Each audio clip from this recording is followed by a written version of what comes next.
வணக்கம் மக்களே, welcome to Bigg Boss talks. இது பிக் பாஸ் தமிழ் சீசன் 9ஓட டே 3 ரிவ்யூ. இன்றைக்கியும் ரிவ்யூவில் பார்க்க போனோம்னா, நம்ம பிக் பாஸ் வீட்டில் இன்றைக்கும் அந்த கொஞ்சம் கொஞ்சமாக இந்த பிரச்சனைகள் சண்டைகளை தேவையில்லாமல் எலிவேட் பண்ணிகிட்ருக்குறாங்க. அண்ட் என்னென்னா இன்றைக்கி ஃபஸ்ட்டு என்னென்னா இந்த மார்னிங் ஆக்டிவிட்டியில் வந்து என்னென்னா யார் யாரெல்லாம் இந்த டைட்டில் வின்னர் ஆவாங்க, யார் யாரெல்லாம் இம்மிடியேட்டாக எலிமினேட் ஆகணும் அப்படின்ற ஒரு சும்மா ஒரு மார்னிங் ஆக்டிவிட்டி வச்சாங்க.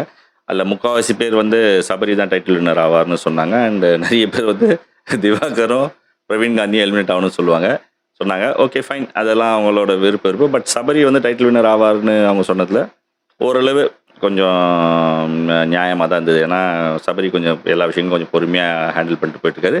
இப்போ தான் 3 நாள் ஆகிருக்கு. அதனால் ஓகே, இன்னும் போக போக சபரியோட கேரக்டர் கொஞ்சமாக வெளில வர ஓகே. ஏன்னா நிறைய பேரோட கேரக்டர் இப்போ இந்த 3 நாள்லேயே டக்குன்னு வெளில வந்துச்சு.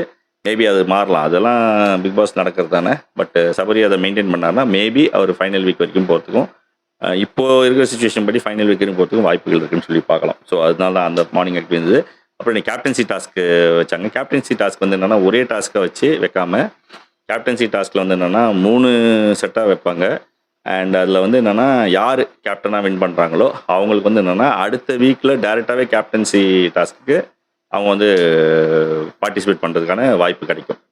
அந்த மாதிரி அவங்க அடுத்த வீக்கில் பார்ட்டிசிபேட் பண்ணலாம். அந்த மாதிரி ஒரு வீக்கும் பார்ட்டிசிபேட் பண்ணுறதுக்கான வாய்ப்பு கிடைக்கும்ன்றது சொல்லியிருக்காங்க. ஏன்னா அந்த ஒரு வாட்டி கேப்டன் ஆகிட்டாங்கன்னா அதுக்கப்புறம் எல்லா வீக்குமே சான்ஸ் கிடைக்கும் அப்படின்றது தான். அதனால் அந்த கேப்டன்சி டாஸ்க் வந்து 3 செட்டாக வச்சாங்க.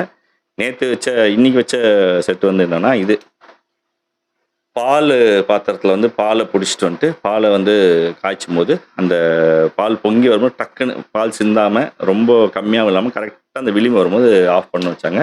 அது கொஞ்சம் இன்ட்ரெஸ்டிங்காக தான் இருந்தது. அது டக்குன்னு பண்ணுற ஒரு விஷயந்தான், சிம்பிள் டாஸ்க் தான், பட் இன்ட்ரெஸ்டிங்காக இருந்தது.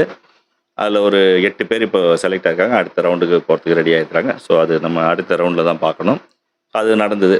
அதுக்கப்புறம் இன்றைக்கி என்னென்னா இந்த மெயினாக என்னென்னா நம்ம நேற்று இதில் சொன்ன மாதிரி தான், நேற்று ரிவியூவில் சொன்ன மாதிரி இந்த சுபிக்ஷா வந்து கொஞ்சம் விஷ பாட்டில்னு சொன்னலாம். அது மாதிரி இன்றைக்கி தேவையில்லாமல் என்னென்னா சுபிக்ஷா வந்து பார்வதி கூட வந்து ஒரு பிரச்சனையை ஸ்டார்ட் பண்ணாங்க. இந்த வீட்டில் அவங்க அந்த சூப்பர் டீலக்ஸ் ரூமில் பெருக்கிறதுல ஒரு பிரச்சனை. அது பார்வதி தேவையில்லாமல் பண்ணது தான். அந்த தொடப்பத்தை வந்து என்ன தரையில் தட்டி அந்த கண்ணாடியிலையும் தட்டி அப்படி இப்படி பண்ணாங்க.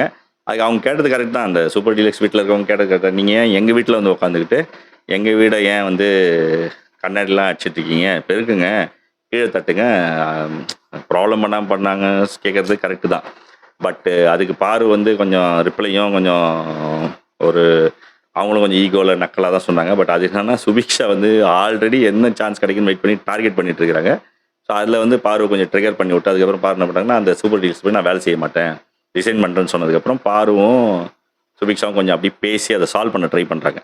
பட் அங்கே சால்வ் பண்ண ட்ரை பண்ணுறதுல தான் என்ன ஆகுதுன்னா இன்னும் நக்கலாக சுபிக்ஷா இன்னும் பாருவை நக்கல் வச்சு ஏற்றி விட்டு இது ஒரு பெரிய பிரச்சனையாகி வீட்டில் இது ஒரு பஞ்சாயத்தாகவே ஆயிடுச்சு. இவங்க எல்லாம் கூப்பிட்டு வச்சு பஞ்சாயத்து பண்ணி நிற்கும் போது வெளியில் பஞ்சாயத்து பண்ணாங்க. அப்புறம் லிவிங் ஏரியாவில் உட்காந்து இந்த டைனிங் ஏரியாவில் லிவிங் ஏரியாவில் உட்காந்து பண்ணிருக்கும் போது என்ன பண்ணார், பிக் பாஸ் பயங்கர குசுமுகார ஆள், அவர் என்ன பண்ணார், தண்ணியை திறந்து விட்டார். இந்த மாதிரிலாம் பண்ணுவார்னு தெரியும். அவர் தண்ணியை திறந்து விட்டு இதுதானே சான்ஸு, பிக் பாஸ் ஷோவில் எல்லாத்தையும் தேவலாம் மண்டக்க பண்ணி தேவலாம் பிரச்சனை பண்ணுறது தானே பிக் பாஸோட வேலை. ஸோ தண்ணியை திறந்து விட்டோன்னா இவங்க யாருமே கவனிக்கல. அப்புறம் ரொம்ப நேரம் தண்ணி போய் ஆல்மோஸ்ட் 6 நிமிஷம் மேலே 6.5 நிமிஷம் மேலே தண்ணி போயிட்டு அதுக்கப்புறம் யாரோ திடீர்னு பார்த்து கெடுக்குன்னு வந்துட்டு பிடிக்கிறதுக்குள்ள அதுக்குள்ளே தண்ணி நின்றுச்சு. ஸோ இது ஒரு பிரச்சனை ஆயிடுச்சு, அவங்களுக்கு வந்து தண்ணி கிடைக்கலையா அப்படி இப்படின்னு. அது வந்து கமருதீனும் சபரியும் பார்த்துருக்கணும், அவங்க பார்க்கல. இது ஒரு பிரச்சனை. ஆல்ரெடி இங்கே தேவையில்லாமல் இதை பாருக்கும் சுபிக்ஷாக்கும் தேவையில்லாமல் ஏற்றி விட்டு அந்த பிரச்சனை ஓடிட்டு இருந்துச்சு. இந்த தண்ணி பிரச்சனை வரதில்லை என்ன ஆச்சு, இந்த பாருக்கும் சப்போர்ட் பண்ணி சுபிக்ஷா சப்போர்ட் பண்ணி பேசுனதில்ல யாரோ இந்த பிரவீன் காந்தி சார் வந்து பேசும்போது அவர் தேவையில்லாமல் என்ன பண்ணுறாருன்னா அது நியாயமாக சொல்கிறேன் அப்படின்னு சொல்லி வந்து அவர் பாயிண்ட் ஆஃப் வியூ சொன்னதில் திவாகருக்கு சூடேறிச்சு. அவர் கத்த ஆரம்பிச்சிட்டாரு. அவர் பேச என்னென்னா ஆல்ரெடி கமருதீன் வந்து என்னென்னா ஆல்ரெடி திவாகர் மேலே செம காண்டு. அதனால கமருதீன் ஆரம்பத்துலேருந்தே என்னென்னா திவாகரை போயிட்டு வாடா போடான்றது ஏயின்றது அப்படியே பேச என்னென்னா கமருதீன் வந்து திவாகரை வந்து பாடி ஷேமிங் பண்ணிட்டார். பாடி ஷேமிங் பண்ணி அப்புறம் திவாகருக்கு வந்து சென்ஸ் இல்லை, அறிவு இல்லை, ஒரு லூசு மாதிரி பேசலாம், பைத்தியார் மாதிரி பேசலாம் சொல்லி சென்ஸ் இல்லைன்னு சொல்லி பேசுறது. ஃபர்ஸ்ட் ஆஃப் ஆல் என்ன, கமருதீனுக்கு வந்து தேவையில்லாத ஒரு கோபம் வருது. அண்ட் அவர் சபரி கூட்டியும் சண்டை போட்டார், திவாகர் கூட்டியும் சண்டை போடுறாரு, வார்த்தைகள் விட்றாரு, வாடா போடான்றாரு. ஒரு வயசுக்கு மரியாதை இருக்குது, வயசுக்கு பெரியவங்களோ சின்னவங்களோ அது ஒரு ரெஸ்பெக்டோடு இருக்கணும். ஷோக்கு மரியாதை இருக்குது, பல பேர் பார்க்குறாங்கன்னு இருக்குது. அது அங்கே போய் அடிக்க போகிறது கத்துறது ரொம்ப அடமண்ட் அரகண்ட் ஆட்டிடியூடாக இருக்குது. இந்த அரகண்ட் ஆட்டிடியூட் வந்து ஒரு எல்லாருக்கும் இருக்கும், எல்லாருக்குள்ளேயும் இருக்கும். எல்லாருக்குமே கோவம் வரும், எல்லாருக்குமே சண்டை போடுவாங்க.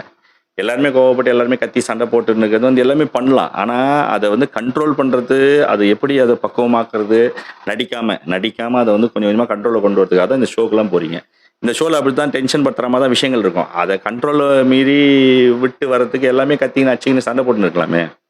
அது என்ன, இதுதான் நேற்று ஷோலேயே நான் சொன்னேன், நேற்று எபிசோட்லேயே ரிவ்யூவில் நான் சொன்னேன். இந்த எஃப்ஜே பண்ணது, தேவையில்லாமல் கத்துனது, அப்புறம் கமருதீன் கத்துறது, அதெல்லாம் வந்து என்னென்னா விஜய் சேதுபதி கண்டிப்பாக இந்த வீக்கெண்டில் கேள்வி கேட்கணும். ஒரு விஷயமா ஆட் ஆகிட்டு இருக்கு. இந்த விஷயங்களை வந்து முளையிலே கிள்ளலைன்னா, சண்டை சச்சரவு இருக்கட்டும் அப்படின்னா ஷோ வந்து இரிட்டேட்டிங்காக இருக்கும், கேவலமாக இருக்கும். நம்ம ரிவ்யூ பண்ணுறதால தான் பார்க்குறோமே தவிர நிறைய பேர் இது ஷோ பார்க்கறது இல்லை. லாஸ்ட் சீசனோட ஃபெயிலியர் ஃப்ளாப்புக்கு அப்புறம் பார்க்கறது இல்லை. இந்த சீசனில் பார்க்கறது விட்டுருவாங்க. பார்க்கலன்றதை பற்றி விஜய் டிவி கவலை இல்லைன்னா அதை பற்றி கவலை இல்லை. பட் ஆனால் ரிவ்யூவராக நம்ம அதை பார்க்கும்போது, நம்ம ரிவ்யூவர் மட்டும் கிடையாது, ஒரு கிரிட்டிக்காகவும் நம்ம பேசுகிறோன்னும் போது அதில் இருக்கிற ஒரு மிஸ்டேக்ஸை நம்ம சொல்கிறது தான் நம்ம வேலை. அது வந்து கண்டிப்பாக தப்பு. அது வந்து யார் வேணால் எங்கே வேணால் அடமண்டா அரகண்டா திமிரா கத்தலாம், அடிக்கலாம், வாயை உடைக்கலாம், எல்லாமே சொல்லலாம். ஆனால் அதுக்காக இங்கே வரல. பிக் பாஸ் ஷோவை அதுக்காக மக்கள் பார்க்கல, பிக் பாஸ் ஷோவை அதுக்காக வரல. அது விஜய் சேதுபதியோட பொறுப்பு. அவர் தான் இதை கேள்வி கேட்கணும். அவர் எதுக்கு சாட்டர்டே சண்டே வர்றாருன்னா, இங்கே நடக்கிற எல்லாத்தையுமே கண்ட்ரோல் பண்ணுறது தான். அவர் கண்ட்ரோல் பண்ணாமல் அது கண்டுக்காமல் இருந்தாருன்னா அது வேலைக்கு ஆகுது. அதனால திருப்பி சொல்கிறேன், சாட்டர்டே சண்டேயில் அவர் என்ன ரிவ்யூ பண்ணுறாருன்னு கண்டிப்பாக நம்ம பார்க்கணும்.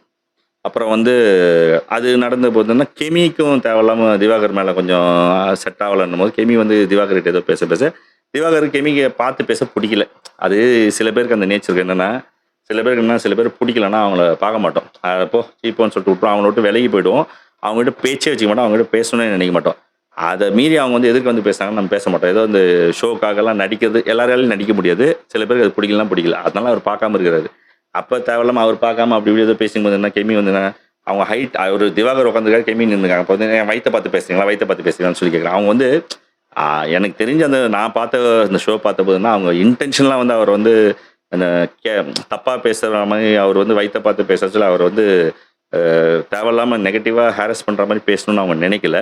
அவங்க ஃப்ளோவில் என்ன சொன்னால், என் மூஞ்சை பார்த்து பேசுங்க, என் வயிற்றை பார்த்து பேசுங்கன்னு சொல்லி சொன்னாங்க தான் நான் புரிஞ்சுக்கிட்டேன். அதுதான் இருக்கும். ஆனால் அந்த மாதிரி அந்த கண்ட்ரோல் இல்லாமல் அந்த வார்த்தைகளை விடும்போது அது வேறு மாதிரி ப்ரொஜெக்ட் ஆகிடும்.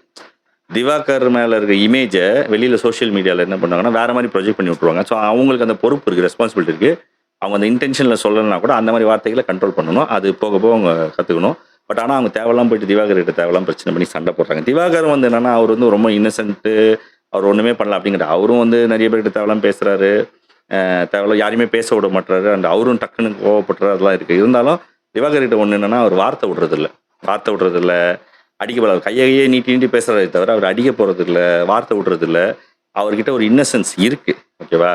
ஆனால் அது அவரும் கொஞ்சம் சேஞ்ச் பண்ணணும். அவர் வந்து என்ன தேவையில்லாமல் எல்லாத்துக்குமே பேச விடாமல் இருக்குது, அது சொன்ன விஷயம் திருப்பி சொல்கிறது, அவங்க சொல்கிறதையே கேட்டுக்காமல் இருக்குது, இவர் பிடிச்ச மொபைலுக்கு 3 கால் இருக்கிறது வந்து மற்றவங்களுக்கு கொஞ்சம் கடுப்பு இருக்கும். நல்லது நினச்சி அட்வைஸ் பண்ணுறவங்க கொஞ்சம் கோவம் வரும். அதனால் அவரும் கொஞ்சம் அதை மாற்றிக்கணும். ஸோ இதுதான் ஃபுல்லாக அங்கே ஒரே சண்டை சச்சரவாக போயிட்டு இருந்துச்சு. இது நடுவில் பிக் பாஸ் வேறு தண்ணியை திறந்து விட்டு அவர் வேறு ஒரு காமெடி பண்ணிட்டு இருந்தார். ஸோ இப்படி தான் போச்சு. அதுக்கப்புறம் கட்சியில் கூட்டி கழிச்சு பார்த்து ஏதோ பண்ணி இந்த பார்வையும் சுபிக்ஷாவையும் ஏதோ சால்வ் பண்ணுறேன்னு நினச்சி சால்வ் பண்ணிட்டு விட்டாங்க.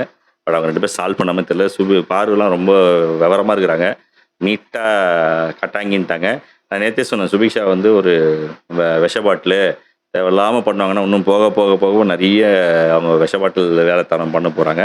இல்லை நேற்று இந்த ஆதிரி வேறு நடுவில் வந்து பேசி கத்தி, ஆதிரியும் கொஞ்சம் அது வந்து கொஞ்சம் நல்லா கத்துற மாதிரி வாய் விடுற மாதிரி ஒரு கேரக்டராக தான் இருக்கிறாங்க. ஸோ பார்ப்போம் எப்படி இருக்குன்னு தெரில. ஸோ இதுதான் இன்றைக்கி பிக் பாஸில் நடந்த விஷயங்கள். ஸோ நிறைய விஷயங்கள் வந்து விஜய் சேதுபதி வீக்கெண்ட் கேட்க வேண்டியது இருக்குது. பார்ப்போம் நாளைக்கு டே 4 எப்படி இருக்குன்னு சொல்லி பார்ப்போம். அண்டு அடுத்த ரிவ்யூவில் உங்கள் எல்லாருமே சந்திக்கிற மக்களே. நம்ம சேனலுக்கு, நம்ம வீடியோ பார்க்குறவங்க வந்து நம்மளை சேனலுக்கு சப்ஸ்கிரைப் பண்ணி சப்போர்ட் பண்ணுங்கள், லைக் பண்ணுங்கள், ஷேர் பண்ணுங்கள், கமெண்ட் பண்ணுங்கள். அண்ட் உங்களோட கமெண்ட்ஸு ஃபீட்பேக்லாம் கொடுங்க. சேனலுக்கு நல்லா சப்போர்ட் பண்ணுங்கள். மிக்க நன்றி மக்களே.